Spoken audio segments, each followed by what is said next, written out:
in the night, it whispered inside, said, come with me.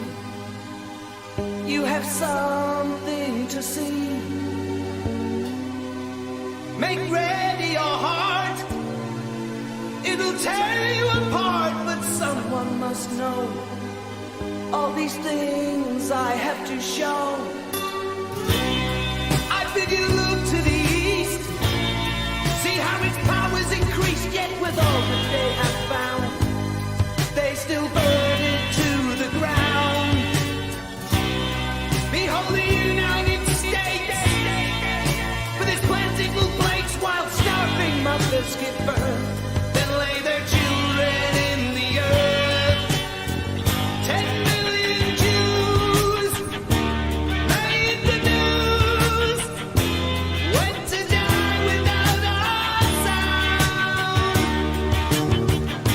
A voice cries out, let them out, on the grave that's in the ground. Heard a voice in the night, it whispered inside, said, come with me. You have something to see. See that man on the cross, see his pain and his loss, his blood's flowing down, it's embracing the ground. I want everyone to Blessings in Jesus, dear friends. My name is James Jacob Prasch, coming to you from Moriel TV and RTN TV. Thank you so much for joining us. First of all, to our regular viewers, I assure you we are not backsliding into low tech once again. We're actually installing some new equipment to upgrade to make the high definition cameras better integrate with our computer system, and we're missing one component that'll hopefully be coming this week. So for a day or two, we're back to semi-low tech, but we will resume the high tech in a few days. If you're wondering what has happened, that is it. Simply a consequence of upgrading. Be that as it may, looking at a subject that is not often addressed in the context it should be.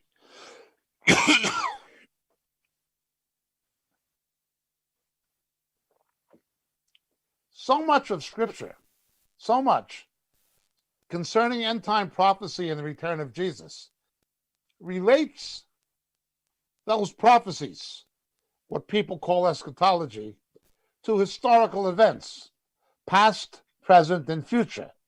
We see this most acutely, of course, although not exclusively, in the book of Daniel.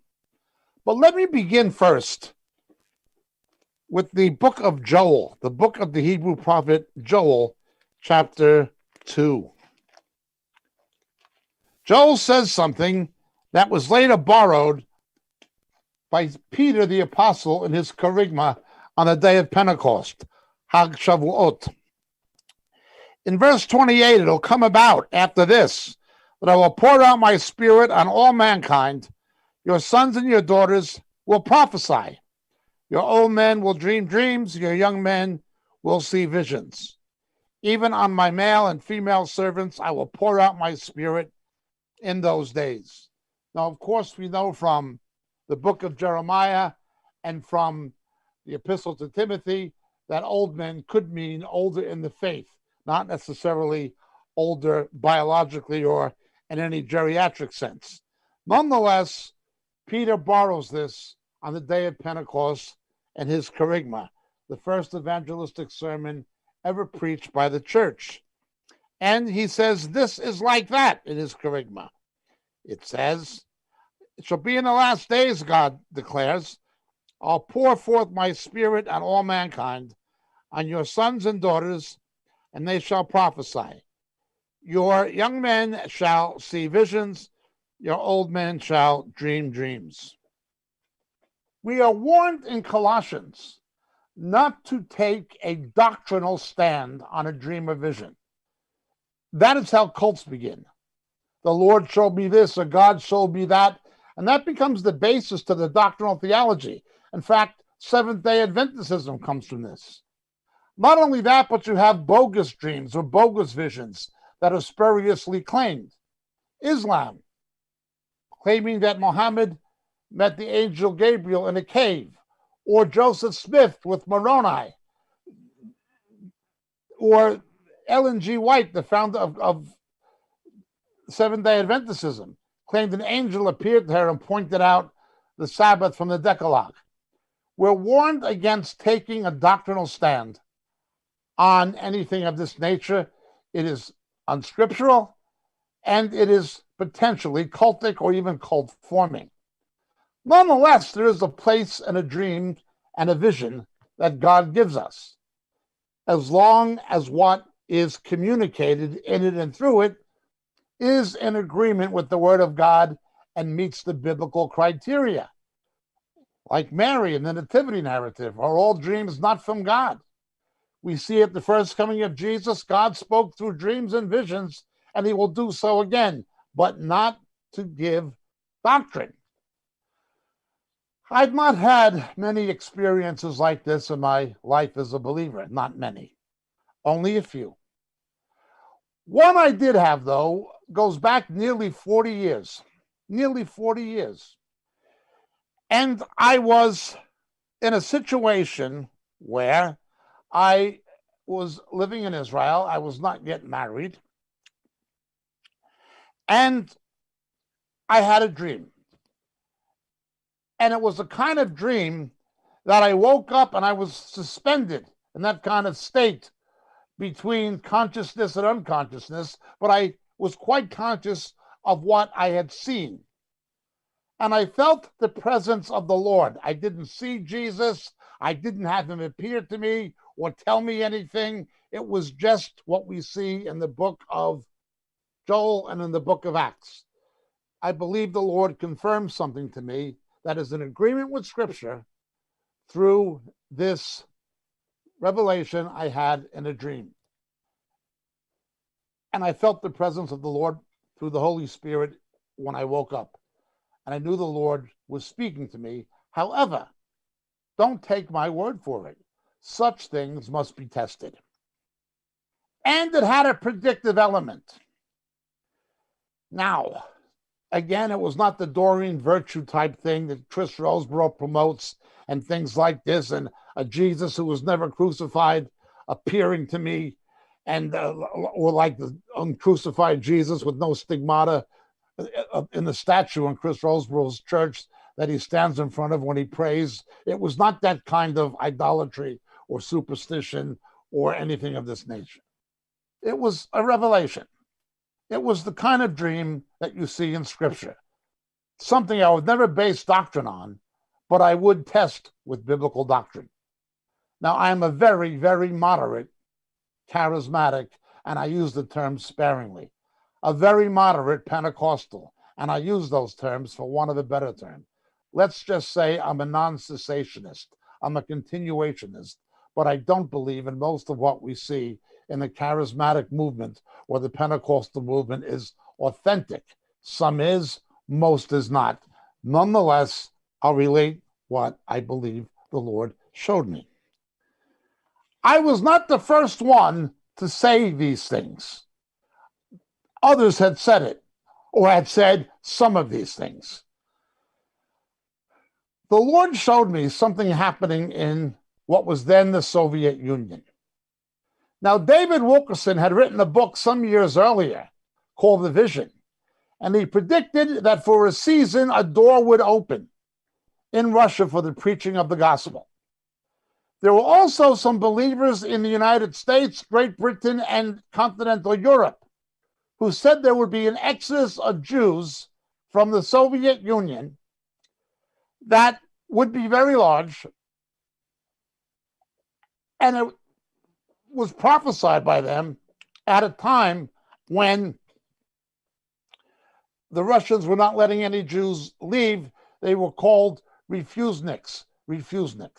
My wife's family had been Romanian refuseniks, Jews who the communists prevented from coming to Israel on Aliyah, on immigration.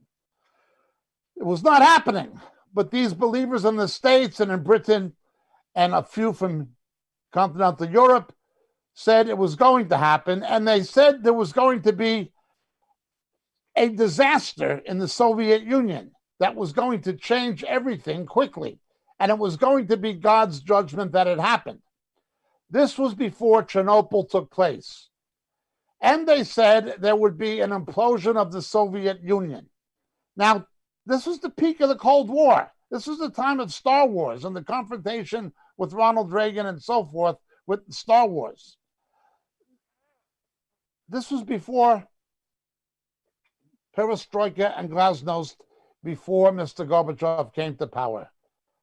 And he did come to power shortly afterwards. It happened. What these believers said was going to happen did happen, and all these Jews came from Russia. What David Wilkerson said happened did happen. I was not the first one to say these things. I was not the only one to say these things.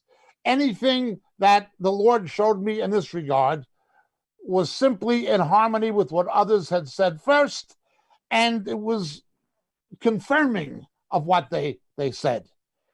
And they happened. That's the proof of the pudding from Deuteronomy 18, Jeremiah 23, and so forth. The things, Jeremiah 28 particularly, the things happened. They were not false prophets. They were true prophets. David Wilkerson called it right. Be that as it may, this is what the Lord then showed me. Now, I am not saying because of these things happened and were proven to have happened, that makes me a true prophet. I don't claim to be a prophet. Nobody in their right mind would want to be a prophet. I've never said I'm a prophet. However, if these things did not happen, it would certainly make me a false one. Let's understand. I don't say I'm a prophet, but if these things didn't happen, I'd have to be considered a false one. I saw something that showed a change would take place in Russia after the gospel had been preached for a while and after the Jews came out.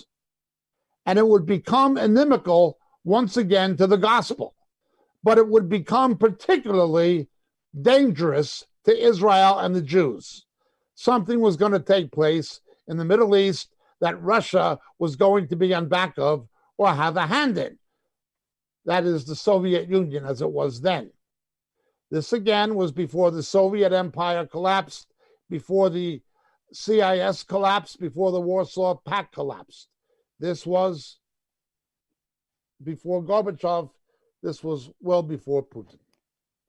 And I said, when this happens, it is going to put Israel and the Jews in such a state as they're going to fear another Holocaust type event, a potential extermination, threatening their extinction on the level of the Holocaust of the 1930s and 40s, in which 1/3 of global Jewry and 2/3 of European Jewry were exterminated by the Nazis. Something on that level was going to happen, or of that kind was going to happen, that was seriously going to threaten Israel. Now, I realized what the scripture said in the book of Daniel, chapter 10, about Iran following the Iranian Revolution. I was in Israel when the Shah of Iran fell from power during the Carter administration. I was living at the time in Jerusalem. But what the Lord showed me was, it was going to be Russia who was on back of it. And it was going to be something that would scare the Jews of Israel particularly to death, remind them of the Holocaust. This didn't make a lot of sense at the time. Muslims conducted terrorist operations. They had various wars against Israel. When the Shah fell, Iran became extremely aggressively, militantly anti-Israel and played its hand successfully in Lebanon through Hezbollah, and to a degree in the Gaza Strip through Hamas, and forged links on the basis of Shia Islam being a first cousin of the Alawite Islam of the Syrian regime of Assad. Actually, the Alawites are a form or a sect within Shia Islam. They're not Sunni. So this was happening. And you have to understand the politics of the Middle East among Arab nations and Iran. It's inextricable from religion. You can't separate the two in the mentality of the Middle East. It's sort of like Northern Ireland. You cannot separate the religion from the politics, only worse. Nonetheless, let's continue. Something was going to happen that was going to put believers inside Russia back in an unfavorable position. How unfavorable, I don't know, but it was also going to threaten the very existence of Israel, potentially putting Israel on a slab, but it was going to come from Russia. Now, automatically, this would bring to mind some kind of a Gog or Magog scenario. And we've done teachings about Gog and Magog over the years. They're posted on RTN and on Moriel, where we discuss the three possible scenarios of Gog and Magog. One, it's synonymous with the Battle of Armageddon and what follows Armageddon, the battle in the Valley of Jehoshaphat, that it's the very end when the Lord comes. And there's reasons to believe that. You have a resurrection narrative in Ezekiel 37 with the flesh coming on the bones, and you have the armies of Gog and Magog coming to destroy Israel, and then divine intervention. And then it goes into the millennial description in chapter 40 of Ezekiel onward. Good arguments. Then there are those who say, although that may be true, it is not exclusively true. There can be, and some say will be, another Gog and Magog before the Battle of Armageddon.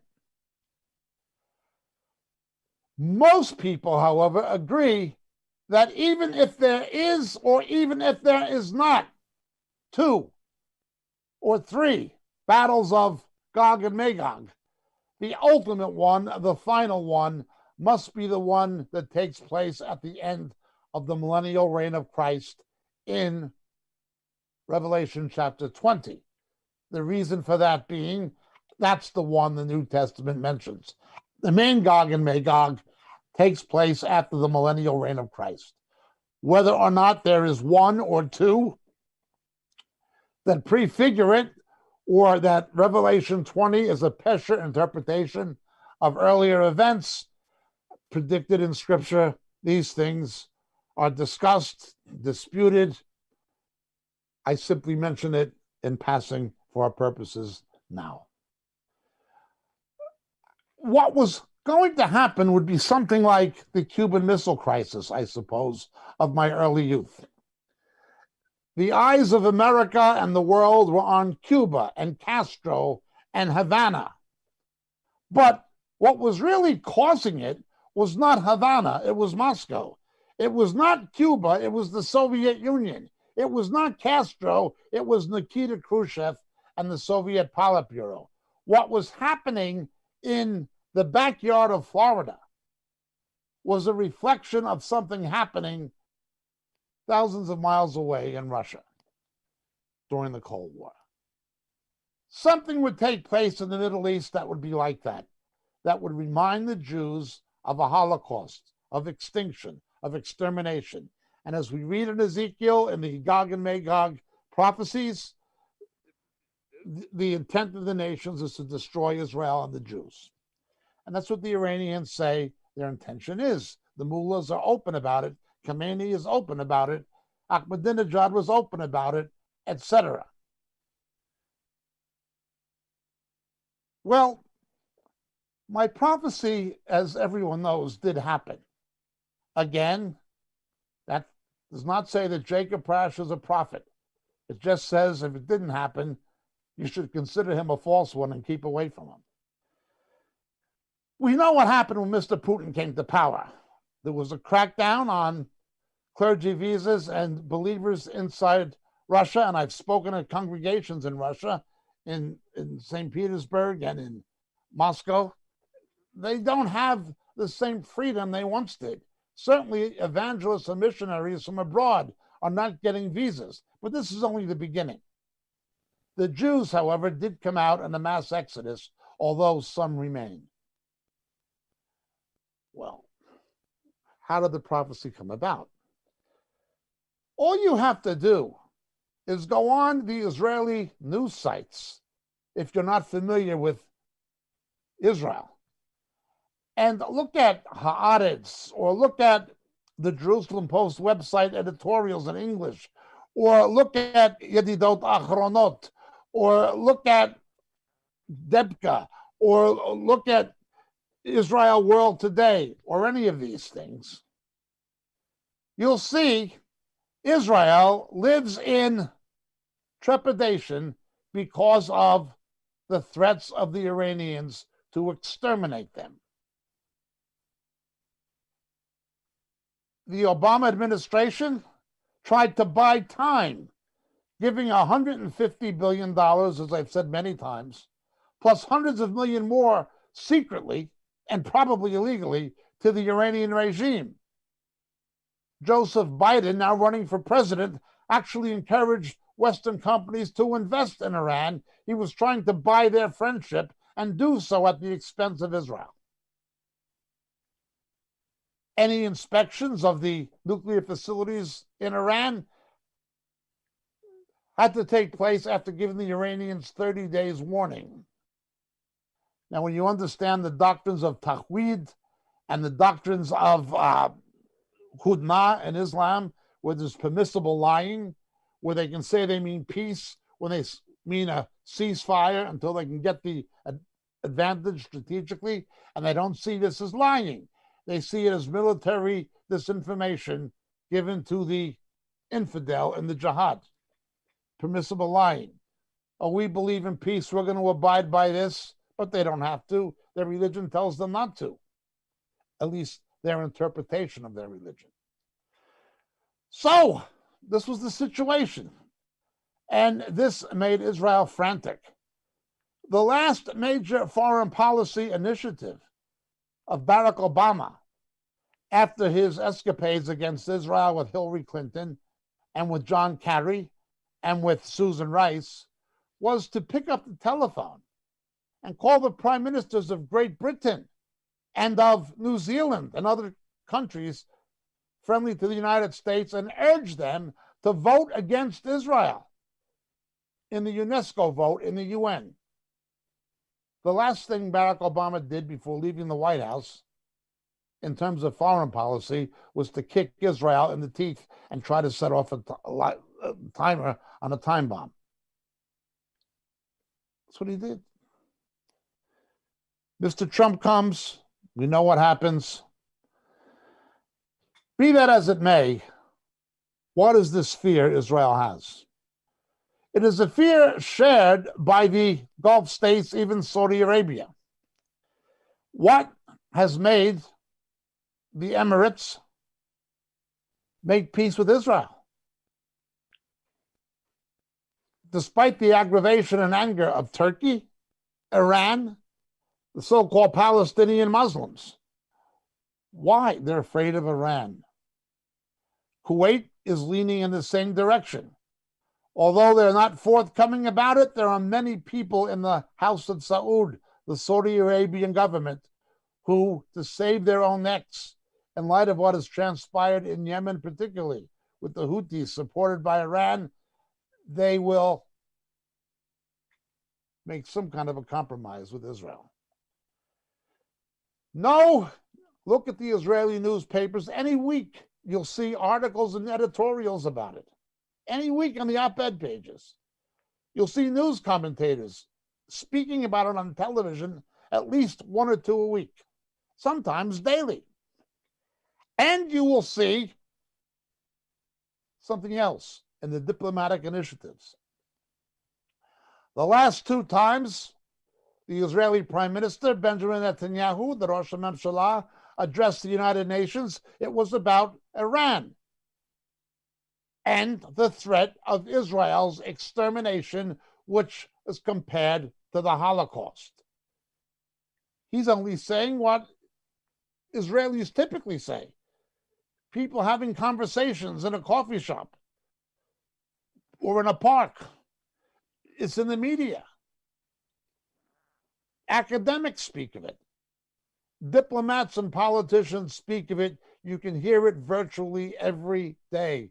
There is a fear of something of the proportion of the Holocaust that can happen to Israel. But how does this figure? How does this come about? When Mr. Putin came to power, after Mr. Yeltsin left, Mr. Putin was driven by his anger at having lost the Cold War.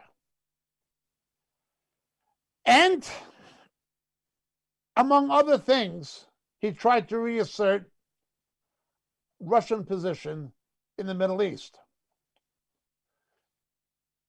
And also gain badly needed foreign exchange for Russia and create political and strategic instability in the Gulf, the Persian Gulf, in order to artificially drive up the barrel price of Russian oil and of Russian natural gas. These were his ambitions. This is what he was doing in his foreign and economic and defense policy. But Iran couldn't do anything except sponsor terrorism. Strategically, it couldn't do anything. Until the missile technology was provided by Russia for the Shahab 3 and then the Shahab 5, putting all of Israel, all of it, in range of Iranian ballistic missiles. All of it. The Iron Dome might intercept some American Patriot missiles and Israeli Arrow missiles, which operate as anti-ballistic missiles, may intercept some. But you only need a few to get in if they're carrying the right kind of warhead. What came next? It was the Russians. Russian nuclear scientists and engineers who largely provided the technology to build the Iranian first nuclear reactor at Bushehr, and as we speak, they're doing the same for the second one. The potential for Iran to have weapons-grade plutonium, uranium enrichment to weapons-grade fissionable material, came from Russia. The Iranians couldn't do it any more than the Cubans could have done it in the Cuban Missile Crisis. It had to come from the Russians, from the Soviets. So too the Iranians, they couldn't do it. That missile technology came from Russia. That nuclear technology came primarily from Russia. There were some Western companies involved, but not like Russia. So Russia arms Iran with these missiles, and Russia is making it possible for the Iranians to enrich uranium to a weapons grade, achieve critical mass in a military controlled explosion as a strategic weapon. They're known as tactical nuclear weapons, short-range missiles, the Shahab 3, but more so the Shahab 5. The Shahab 3 are easier to intercept. The Shahab 5 are not. All courtesy of Mr. Putin, of Moscow, and of Russia. Just read the transcripts of the last speeches at the UN by Mr. Netanyahu. Go on to the English-Israeli news sites. There's a few that are in English. Watch what they're always talking about. Iran, the threat of extinction, of wiping out the state of Israel. You're talking about, once again, already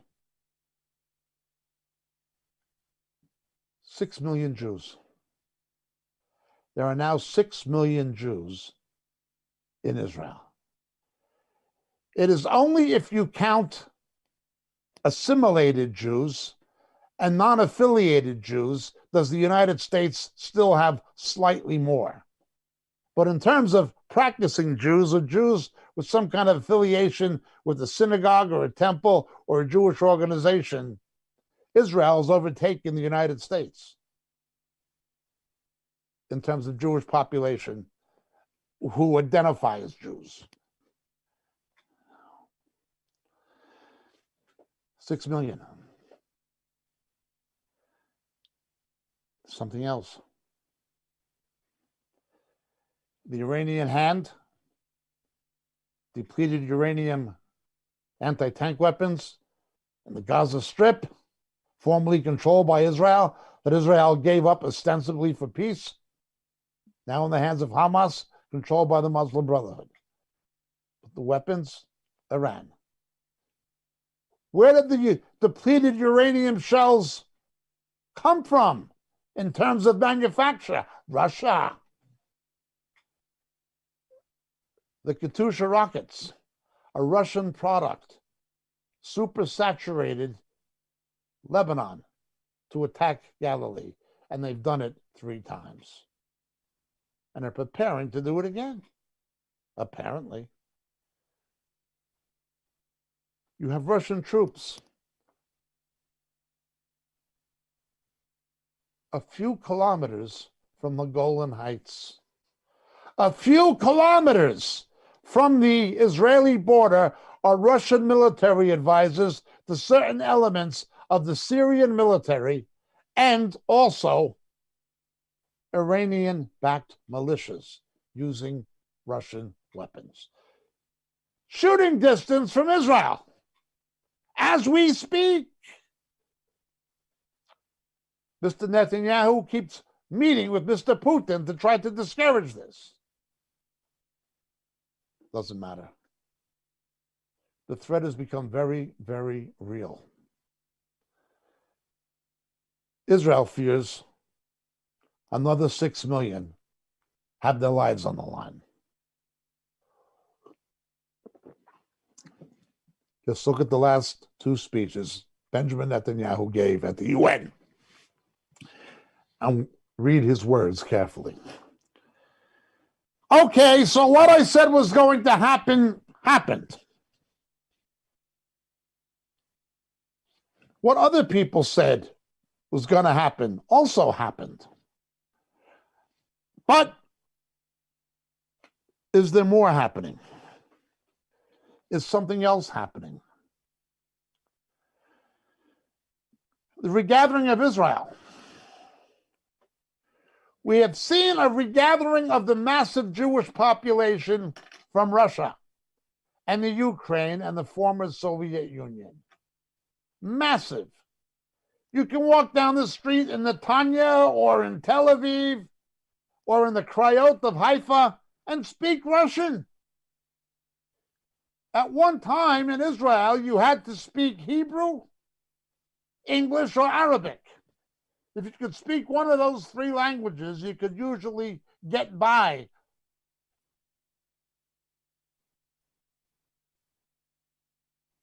In the earlier days of the state, Yiddish. Now,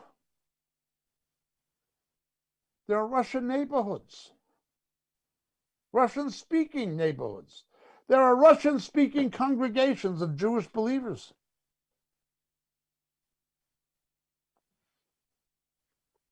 The Falashas came from Ethiopia. The Russian Jews and Ukrainian Jews came from the former Soviet. But where is the big immigration from now? Where is the big aliyah from now? After the Holocaust, it was Holocaust survivors from Europe. Then it was a mass exodus of Sephardic Jews from North Africa and places like Iraq.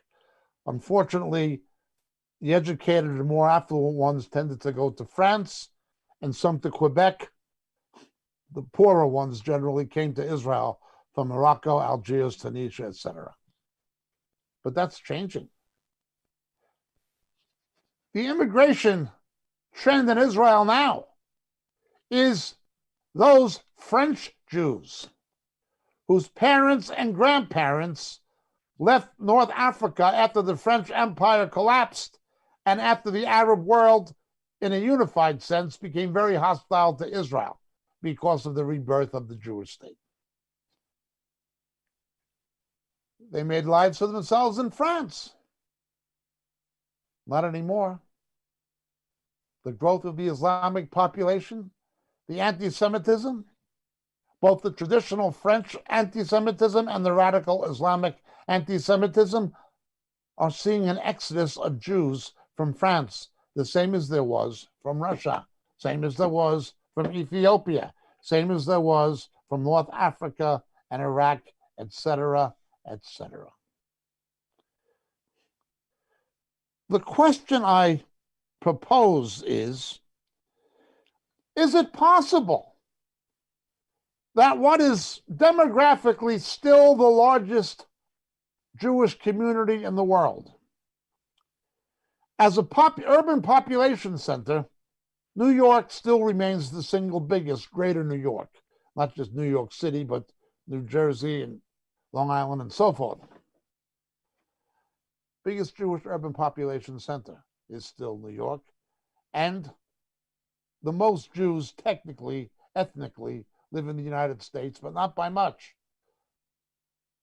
Practicing Jews in a religious sense, or those who identify themselves as Jews, as opposed to having fully assimilated, there's now more in Israel than in America. About 45 to 48% of the world's Jewish population lives in Israel. Is something going to happen that'll make these Jews leave the United States? Let's understand something from the book of Daniel. The book of Daniel is interesting because it's the only book of the Bible where we have all three original languages. There are actually some Greek words for musical instruments and things, but there's Hebrew and there's Aramaic. The introduction and prologue is in Hebrew, but from chapter 2, verse 4, and remember there's no chapter divisions in the original canon, it switches to Aramaic and continues in Aramaic until chapter 7, verse 28. The chapter divisions are not where the original languages would put them, as we have the chapter divisions in the Masoretic and so forth. Why is this? Well, the answer is found of all places in the book of Jeremiah, chapter 10, verse 11, I'm convinced. There is one verse in Jeremiah 10:11 that is not Hebrew, it is Aramaic. It looks out of place like a sore thumb, and it's in every existing manuscript that I know of. It's in Aramaic because it speaks of the gods of the nations to those nations. Aramaic, Chaldee was the lingua franca. Those portions of Daniel focused on Israel and the Jews are in Hebrew. Those portions of Daniel focused on Israel in its relationship to the Gentile nations are in Aramaic, the lingua franca. What is Judeo-centric is Hebrew. What is universal is Aramaic. Somehow, after verse 28 in chapter 7, everything begins to refocus on Israel. Now, understand history from God's perspective. World War I had tremendous ramifications. Tremendous. It left the United States as the undisputable number one world power. That was the First World War. Britain and France were still around, but it was obvious America was number one after World War I. Secondly, it had implications for Europe that because of the Versailles Treaty, helped create the climate and economic conditions that gave rise to Adolf Hitler. Without the Versailles Treaty, there would not have been a lot of support for Hitler and the Nazis. It was the Versailles Treaty combined with the Great Depression at that particular time, the Wehrmacht in Germany, that caused Hitler to come to power. You had this season of class decadence portrayed in the Liza Minnelli musical and film Cabaret, that kind of thing. And it happened. Out of this chaos arose Hitler, but the support for him came because of the economic ramifications of the Versailles Treaty. But something else happened for World War I. God sees it differently than we do. At the time, Lawrence of Arabia, T.E. Lawrence, and General Allenby, and what happened in the Middle East fighting the Turks, that was seen as a sideshow. The main war was seen in Europe at the Sarn and the Somme and all these kind of things, and Belleau Wood and so forth. Fighting the Kaiser. Fighting the Turks and the Ottomans who were allied with the Kaiser, that was secondary, but not in the mind of God. That crushed the Ottoman Empire. That transformed the balance of power in the Middle East back into the hands of the West that was lost with Salah ad-Din and the Crusades. Even Napoleon, although he defeated the Mamelukes, could not get control of the Middle East, though he tried. Crusades were defeated at the Horns of Hattin, and that went on until the end of World War I. Following the military disaster at Gallipoli in Turkey at the Dardanelles, that left Winston Churchill discredited for a while, the ANZUS forces, the Australians and the New Zealand troops, were very, very angry at the Turks. And they took their vengeance in the battle at Beersheba in Israel. The Australians and the Kiwis, the Aussies and the Kiwis, obliterated the Turks in a revenge attack almost for what happened in the Dardanelles. So decisive was their victory that the Turks weren't really going to fight much anymore. And something else is reported to have happened. They had never seen airplanes. So when British reconnaissance planes overflew Jerusalem, they were scared. General Allenby came into Jerusalem through Jaffa Gate unopposed.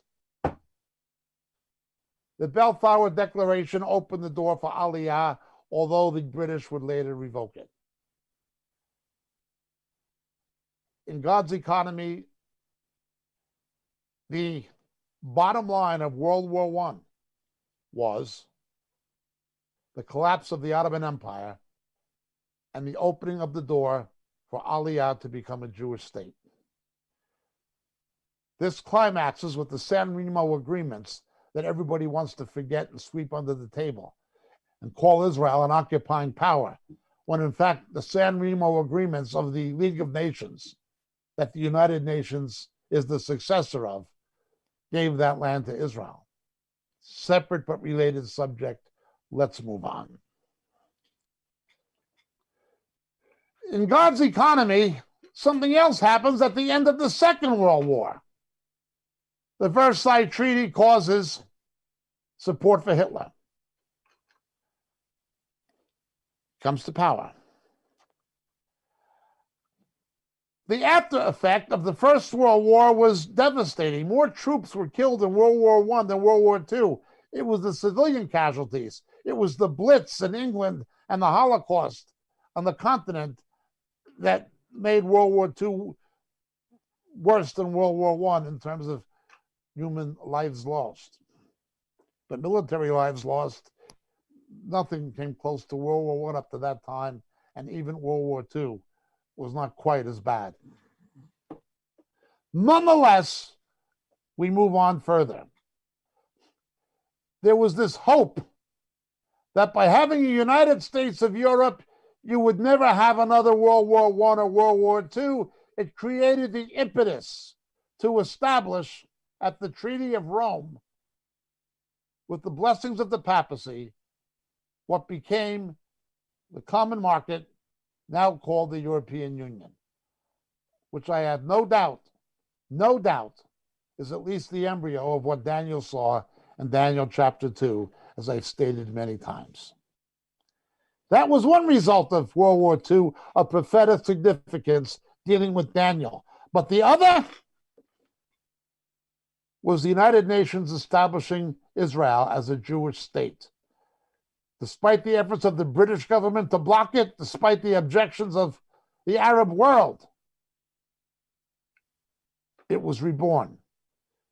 International sympathy, and particularly sympathy in the United States because of the Holocaust, resulted in pressure on the Truman administration to support the UN vote for petition.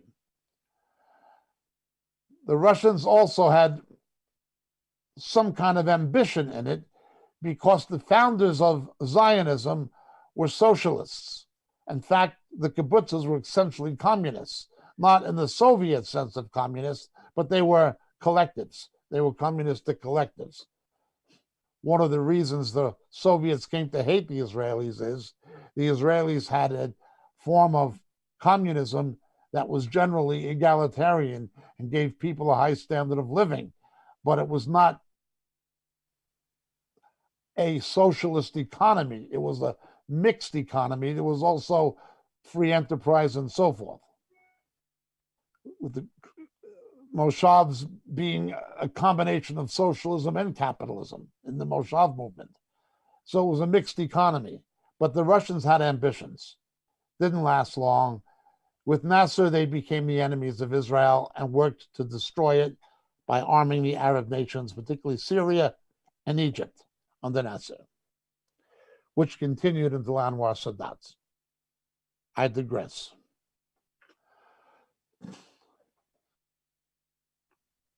Stalin came to power when Lenin died.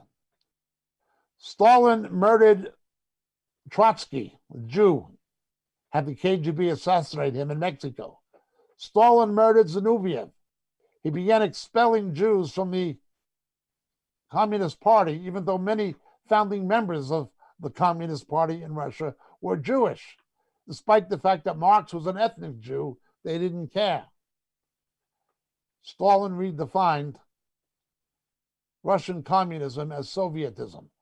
It was, in fact, a combination of an elitist socialism with a ruling elite, the Aparchik, the Politburo, and the party apparatus, who basically were the new czars. They simply replaced the czars with themselves, but behaved like the czars and even worse. And Stalin combined this with Russian nationalism. He hated the Ukrainians, he hated the Lithuanians. He killed more Soviet citizens than Adolf Hitler and the Nazis. I remember reading the book, The Gulag Archipelago, when I was a young guy by Alexander Solzhenitsyn, and I was absolutely shocked. I never fully understood Sovietism before that time. To meet export quotas, he would starve millions of his own people by taking the grain harvest from the steppes and exporting it for foreign exchange. Unbelievable cruelty. But he was anti-Semitic. The Jews who hoped to establish a socialism in Russia against the pogroms they suffered under the czars realized what happened, and they came to Israel, or began to come to Israel, to make a Jewish form of socialism that, as Ben Gurion would later say, would be a light to the nations. Now, the light to the nations was supposed to be that they were witnesses for the Messiah and had the word of God, but this concept from the Hebrew scriptures was replaced by a Zionist ideology, a secular Zionist ideology. Once more, I slightly digress. So, had it not been for Hitler and Stalin, there would be no Israel. God allows evil for his purposes. Even the victories of Satan backfire on him. And when God allows bad things to happen, ultimately they happen in accordance with his purposes. He allowed the rise of Babylon to have it destroyed by Persia. And under King Cyrus, Kirush, and Darius the Mede, the Persians blessed Israel. The Lord is the Lord of history. As we pointed out on various Bible studies in the past, the lordship of history that has always been God's will be given into the hand of the Antichrist and false prophet, that is Satan, for 2 times a time and a half time. Jesus had 3.5 years of public ministry. Satan will demand and receive equal time within certain parameters. Within certain parameters. Like with Job, God says this far, no further, this long, no longer. But something terrible is going to happen that will be unique in its infamy at the close of the age. And we're drawing closer to it. So we see what came out of World War I and World War II, the rebirth of Israel. This was God's hand. This was the main result of these things. The rise of the EU was the main result of these things, fulfilling the prophecies of Daniel 2. But what's happening now? I've spoken about on our podcast, This Week in Prophecy, how the left of today, these people who are rioting in the United States, particularly, but there are expressions of it in Britain, Europe, and elsewhere, how it is not, in any sense, the left of yesteryear, of the 1960s. In the 1960s, I myself was a radical socialist. It was a time of tremendous social upheaval and injustice. Young black guys were being drafted and sent to Vietnam, coming back from Vietnam, wanting to get an education on the GI Bill and being told in Alabama and Mississippi they couldn't get a university education because they were black after they fought for freedom, supposedly. These things got my generation angry. Very angry. And that was just one of the examples of what was wrong. A completely unconstitutional war in Vietnam. Congress shall have the right to declare war. The real conservatives at that time, led by Barry Goldwater, realized you were sending these troops with their hands tied. Declare war and get it over with. But no, they wouldn't declare war. They prolonged the war, and while the war was prolonged, the Johnson administration, followed by the Nixon administration with Kissinger, opened détente with Russia and China, increasing trade with Russia and China, while Russia and China were arming North Vietnam to kill Americans. It was just business. Open corruption in the White House, just open corporate corruption owning the Nixon and Johnson administrations. And then young people being drafted and being told they had to go fight this. They had no vote at the time. The voting age was not yet 18. They could just be drafted and have to go. And if they didn't go, they were told they were cowards or they were communist sympathizers. You have to go fight in Vietnam with your hands tied behind your back so we can trade with the communists. Unbelievable. Ships of America's allies, Japan, Great Britain, Canada, were in Haiphong Harbor. It was all a sham, the CIA trafficking and heroin, etc. Complete and utter corruption. A corrupt White House, a corrupt Pentagon, a corrupt CIA, total corruption. and a deep institutionalized racism in the American South. This drove my generation to the left. Naively, but understandably. But it was a different kind of left. It was not the left you see today. The left then began in Berkeley, California, is the usual landmark people would point to, with the free speech movement at the University of Berkeley. The free speech movement. They were pro-free speech. They wanted to be able to criticize the government as the Constitution says they should. Students wanted to speak out, protest. The free speech movement.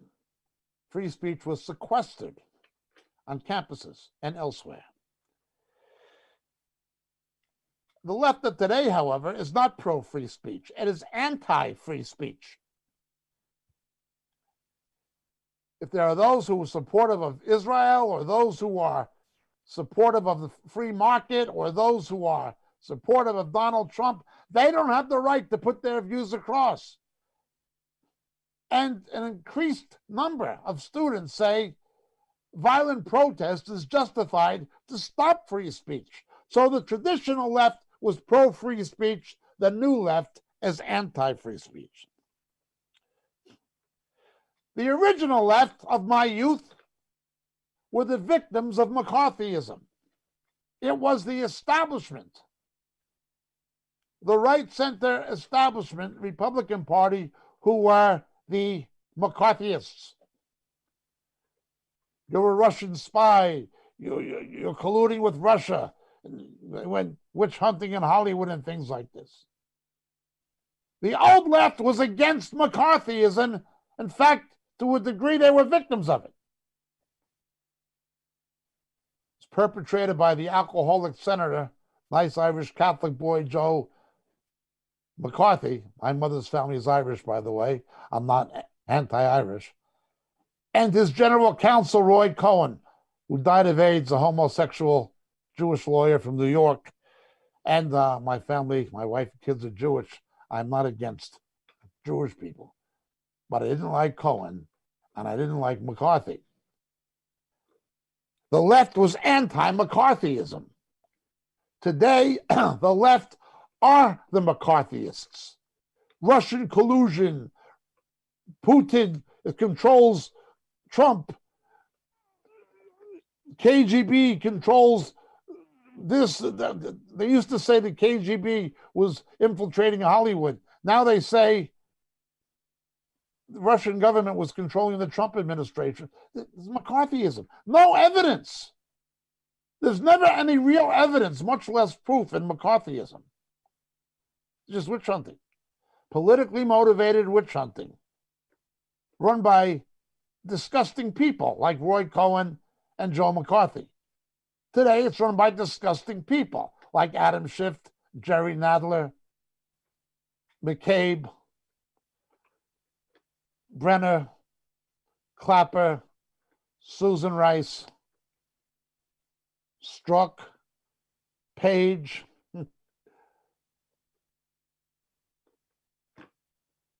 Holmby, the usual deep state cast of characters that we hear about that are under investigation now by an independent prosecutor. The left was against McCarthyism. Today, the left are the McCarthyists. The old left was anti-racist. We wanted people to be considered as individuals. Martin Luther King said, "We will judge men by the content of their character, not the color of their skin. Treat everybody equally." And Martin Luther King stood up for Hispanics, for Native American Indian tribes, for poor whites in Appalachia. It was not about race to him. It was about justice. Additionally, he was governed by Christian principles, broadly speaking. I'm not saying he was a believer, but he also warned in his speeches about Russia and China as being undemocratic. And he was a man of peace, and he was a supporter of Israel who warned that anti-Zionism is simply the current expression of anti-Semitism. This is Martin Luther King. He was anti-racist. Today, the left is racist. Black lives matter. No, all lives matter, including black lives. But while black lives matter to decent people, black lives don't matter to Black Lives Matter.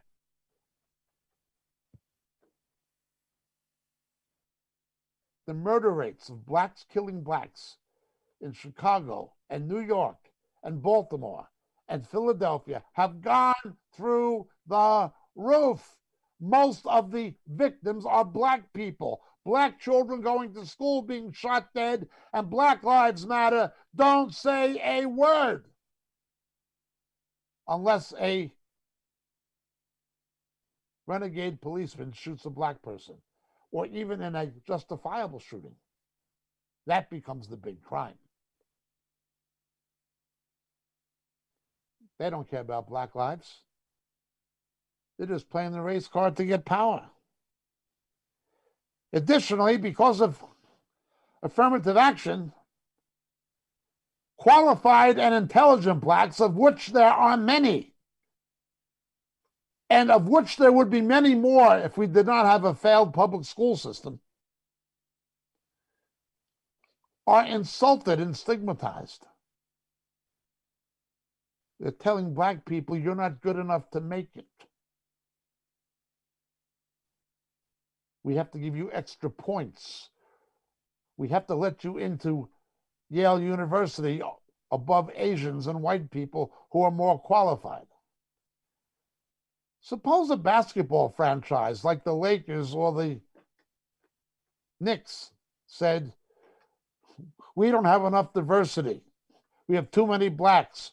We have to have more Asians and more Hispanics and more Caucasians. And we're going to give contracts to people who are Caucasian and Asian and Hispanic and Native American Indians and fewer to blacks. Would that make any sense? No. Would it be fair? No. But that's exactly what they're doing. And what an insult to the intelligent blacks who don't need that garbage. Believe me, I know some black people who are as smart as any white person, some smarter. You want to hear a smart black? Listen to Dr. Thomas Sowell. Listen to Professor Walter Williams. Listen to Candace Owen. Listen to Larry Elder. Listen to, Dr. Alan Keyes. Some of the smartest people in the United States are black.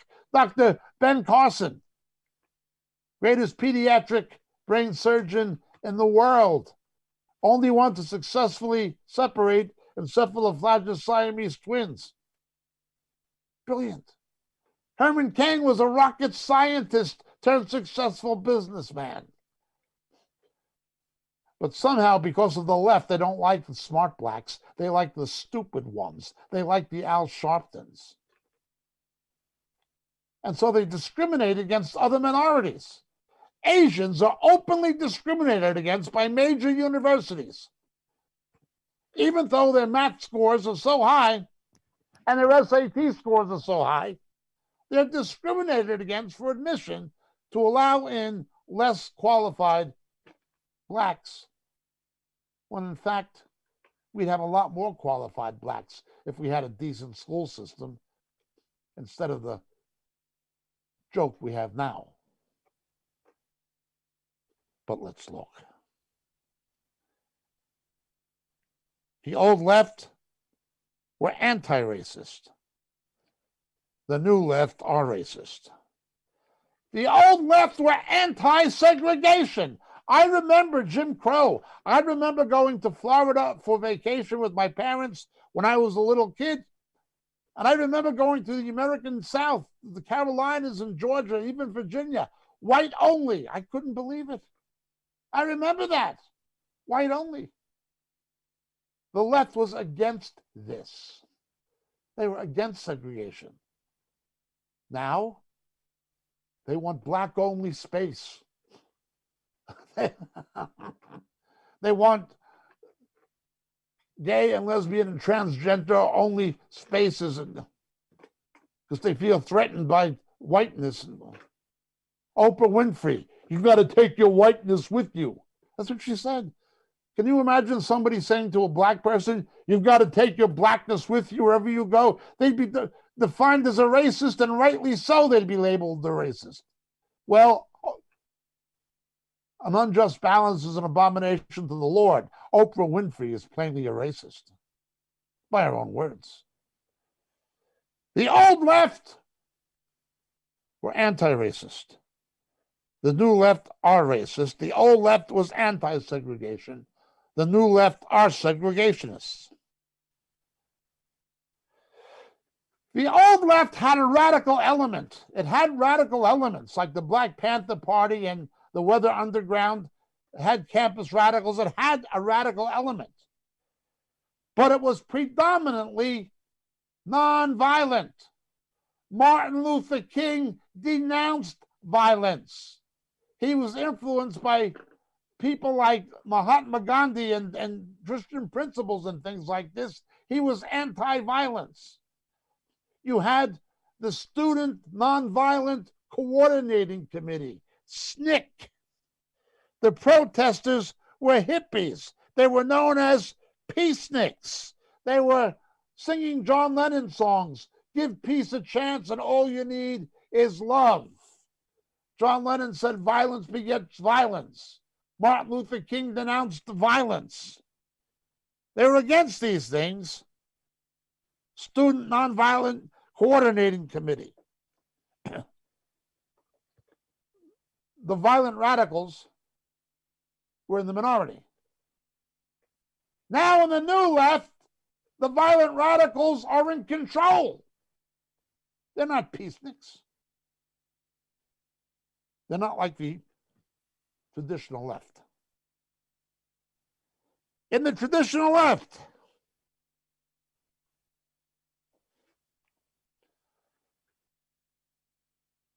was against the Democratic Party. It had been the party of slavery and was at that time, in my lifetime, the party of Jim Crow. Segregation in the American South.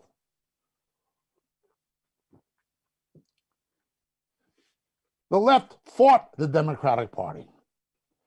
They protested Lyndon Johnson out of the White House. The Chicago 8 at the Democratic Convention with Daley and the Cook County Democratic machine, who staged a police riot against the protesters.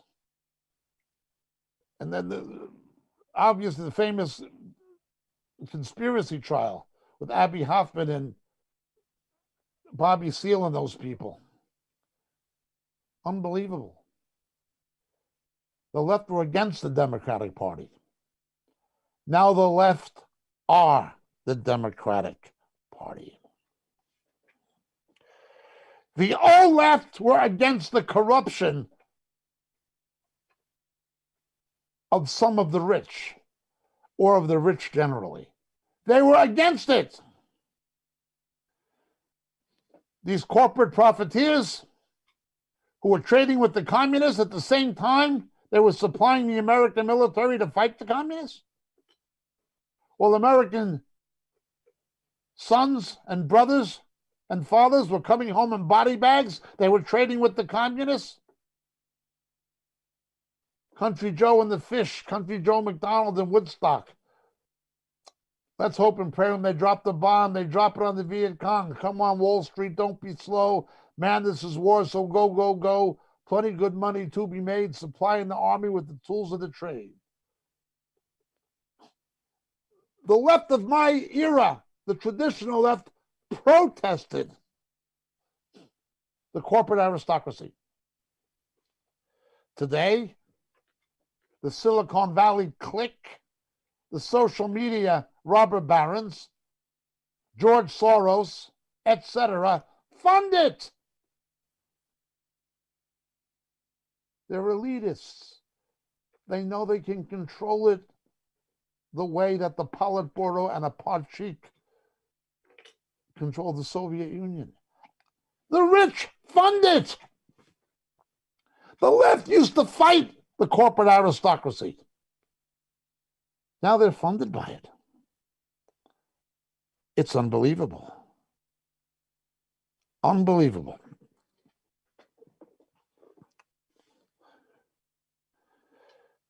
Chris Rock, the comedian, said that Barack Obama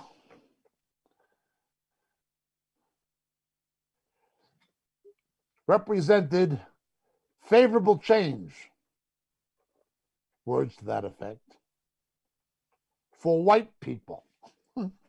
This is Chris Rock, an Afro-American comedian. He's sort of like the Lenny Bruce of the black community. He uses comedy as a form of social commentary. Oh, the Obama administration was nationally transformed for white people. He's right. Under Barack Obama, after 2 terms, the average Afro-American family's income after 8 years of Obama decreased by $900. It decreased by $1,000, increased by $1,000 in the first 11 months of Donald Trump. Record black unemployment under Obama that was persistent, particularly among blacks under the age of 25, astronomically high. Employment under Donald Trump. Yet they call him the racist.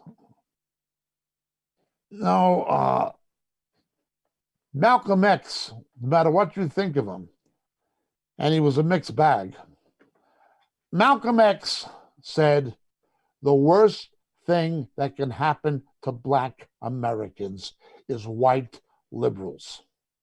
The worst thing that can happen to black Americans is white liberals. On that point, Malcolm X was right. Chris Rock was right. 3 strikes and you're out.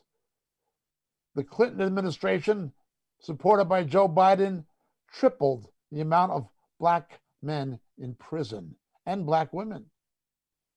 It was Donald Trump who brought about the prison reform. It was the vice presidential candidate, Harris, who, as state attorney general in California, imprisoned incredible numbers of black men for petty crimes. Yet black people think she's wonderful and they're going to vote for her. They voted for her for senator in California, and when he black she put in jail, doesn't matter. Now, the old left was not like this.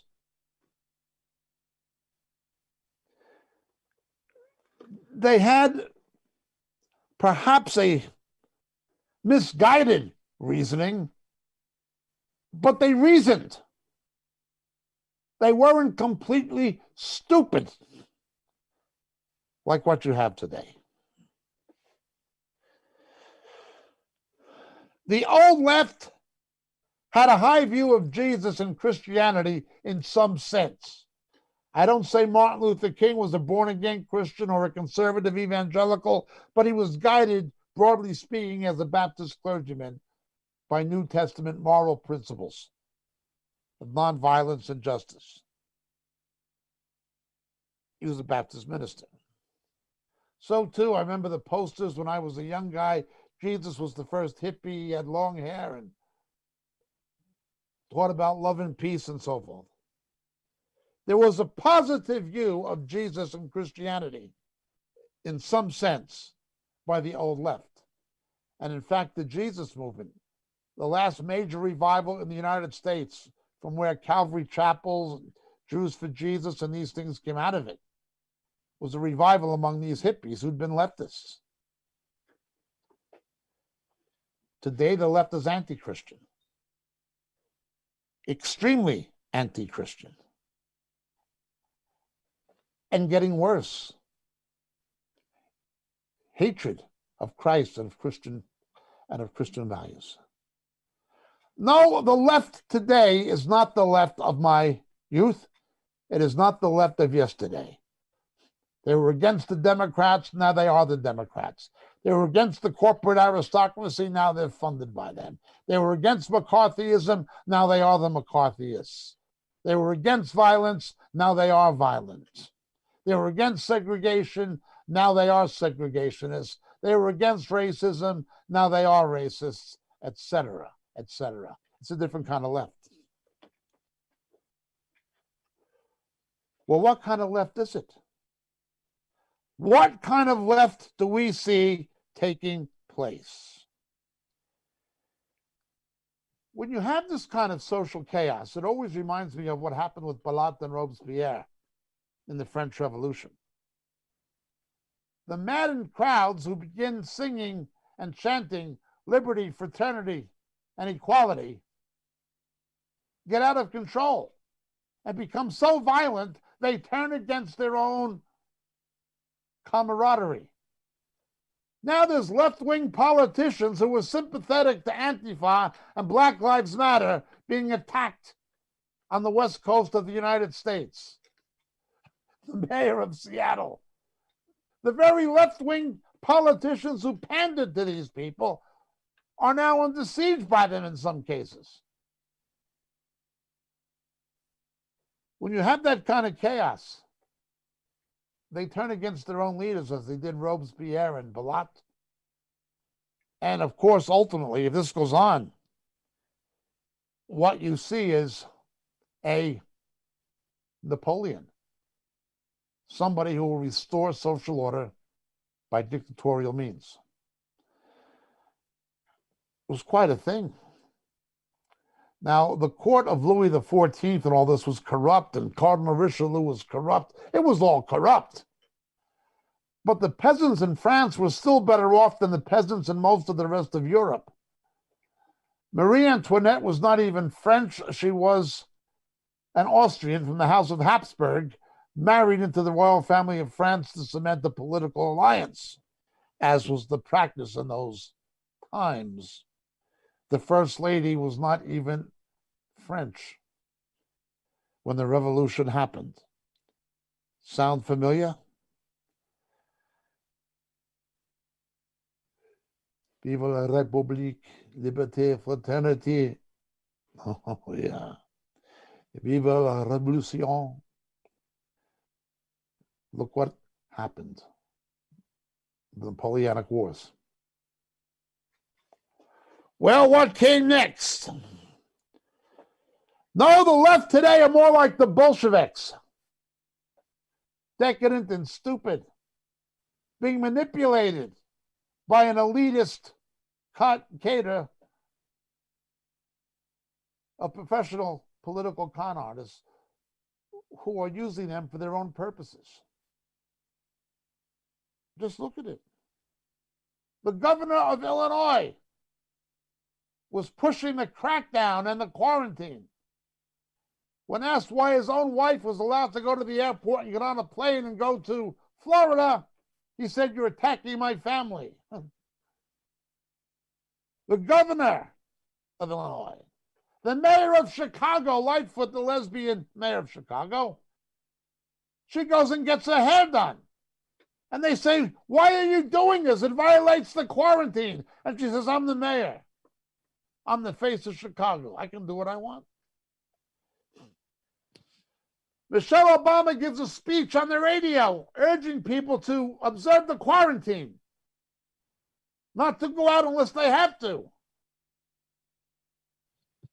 As she was speaking, her husband, Barack Obama, was in a limousine paid for by the American taxpayers, escorted by federal police to a golf course in Virginia to play golf. Nobody else. One rule for Lightfoot, another rule for the people of Chicago.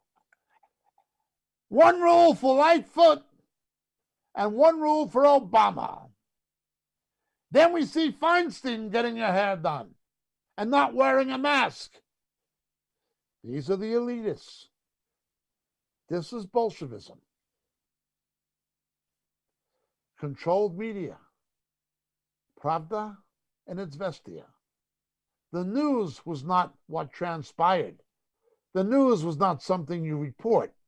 The news was something you politicize and use as propaganda in the Soviet Bolshevik system.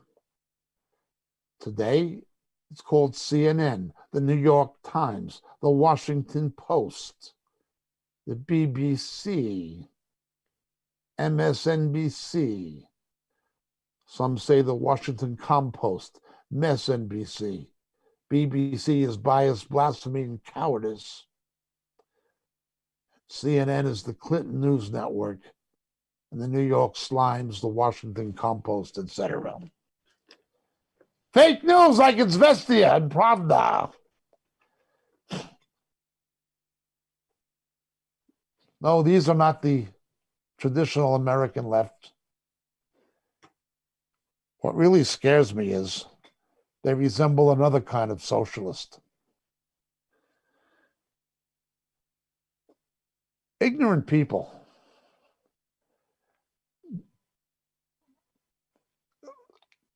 don't understand essential realities sometimes. The predecessor to the Antifa movement was Occupy Wall Street.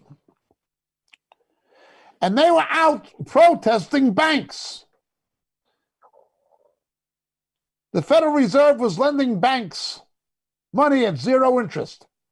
The banks were lending the money out at 4 to 5% interest. That was provided by the Federal Reserve. They were protesting. This was done under the Obama administration. They thought they were protesting capitalism. They were too stupid to know that federal bailouts of banks and what the Federal Reserve and the U.S. Treasury were doing under Obama, that was not capitalism, that was socialism. But again, they were too ignorant to know it. They thought they were protesting capitalism. And many of them were students, university students. You would think they wouldn't be so thick. But let's continue.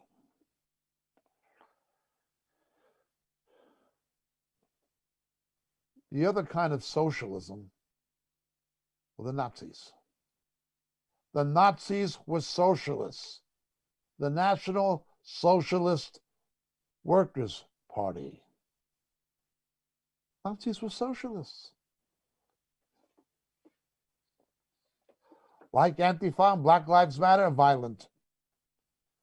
Like Antifa, Black Lives Matter, racist, bigoted.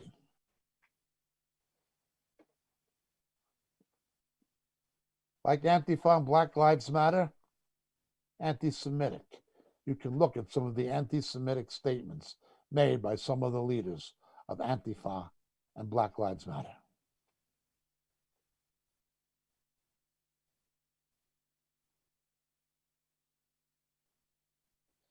The Nazis burned public buildings like the Reichstag.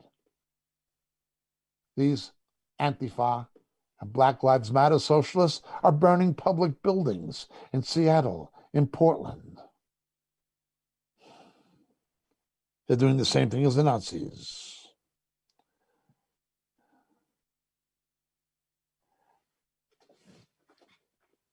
Because of the Depression, combined with the Versailles Treaty, a political environment was constructed that facilitated the rise of Hitler that wouldn't have happened otherwise. The Centrum, the Catholic Party of Bavaria, led by Franz von Papen, who'd been a terrorist in World War I and attacked a target in New York Harbor called the Black Tom in the First World War, was the leader of the Centrum, the Catholic Party of Bavaria that made a coalition with Adolf Hitler's Nazis, with the blessings of the Vatican. And it's brought Hitler to power. Von Papen was sentenced at Nuremberg to 8 years in prison, they didn't hang him because Pius XII, the Pope, intervened politically. Nonetheless, you have the left today wanting to take China's gift to the world, the coronavirus, and politically exploit it to bring about economic depression so the voters will blame Donald Trump and they can regain power. Had you not had this economically depressed state, Hitler wouldn't have gotten power. They're playing the same game. They're burning public buildings. They want controlled media. They don't want free speech. Not only that, but the rank stupidity. Hitler was not the only fascist. The Peronists in Argentina, the Vichy French, Mussolini in Italy, Franco in Spain, the Falangos in Lebanon, there were many fascists. Hitler just took it to its natural conclusions. That's all. His socialist conclusions. The brown shirts and the people who followed Hitler initially, who burned the public buildings, who were the iconoclasts, who were the bigots, they were too stupid to know that socialism didn't work. All they had to do was look east to Stalin, to the Soviet Union, and realize socialism doesn't work. Why Hitler and Stalin hated each other, I do not really know, because they were two of a kind. They were both socialists. They were both radical Darwinists. They were both racists. And they even made a deal with each other that Hitler broke. They were two of a kind. We hate the communists.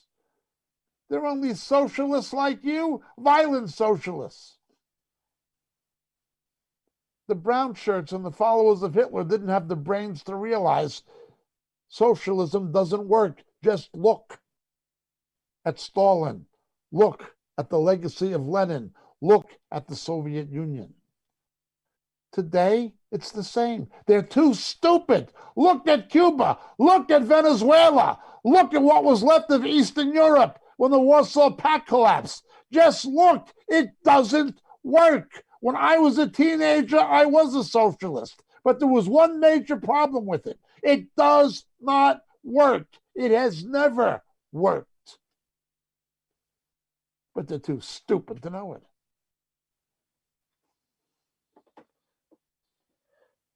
Just like the followers of Hitler. And in Hitler's day, he came to power by getting a weak leader who was aging, who they knew wouldn't last. They got Hindenburg, von Hindenburg. Once von Hindenburg went, Hitler walked into power perfectly legally, even supposedly democratically. Now they get an aged, inept leader, Joseph Biden, who they pushed in to keep Bernie Sanders out. And they know he can't last or do anything. He's half senile. This is exactly what the Nazis did. And that's exactly what these neo-Nazis are doing today. The present left resemble the French Revolution, they resemble the Bolsheviks, and they resemble the Nazis. They do not resemble the traditional left, not in any sense. Not in any sense. What if these people get power? We saw a foretaste of what happened when Obama was there, when he tried to give Iran the upper hand to destroy Israel, when he allowed radical Muslims into the country. His administration gave visas to those people who murdered the people in a terrorist attack in San Bernardino, California. That was Obama and Clinton and Kerry, and they were not held accountable. We saw how Obama tried to throw Israel under the bus and campaigned against Israel covertly in the UNESCO vote. That's only a little taste of what these people will do. And the stupidity. One of the things that characterized German Jewry was they were so naive. Oh, look how many intellectuals were German. Einstein was a German Jew. And, all of these people, Steinmetz was a German Jew. And the Jewish scientists and the Jewish intellectuals were German Jews. And they were loyal to the Kaiser and the First World War and things like this. Freud, a German Jew. All of these people were German Jews. It won't happen here. Germany can't turn into an anti-Semitic country, and they were stupid. Well, American Jews are no less naive and stupid. 2/3 of them are naive people. They will vote Democrat. They may as well pay their own airfare to Auschwitz, as I've been saying. They'll buy their own train ticket to the concentration camp. That's what they're doing. Remember, Hindenburg got in as a foolish, incompetent, aging person. They knew when he got in, he wouldn't last. A radical got in. Same with Biden. What will they do? Can this bring about circumstances where what's happened in Russia, what's happened in Ethiopia, what happened in North Africa with the collapse of the French Empire, what happened in Russia, what happened in France, will that happen in the United States? That there'll be an exodus of American Jews into Israel as a result of these Nazis coming to power. Remember, the Nazis were socialists. Can this happen? In many respects, it already is happening. I pray to God that he will stop it. I pray to God that he will stop it. But I'm convinced only the hand of God can stop it. Please pray. My name is James Jacob Prasch. God bless, and thank you for listening.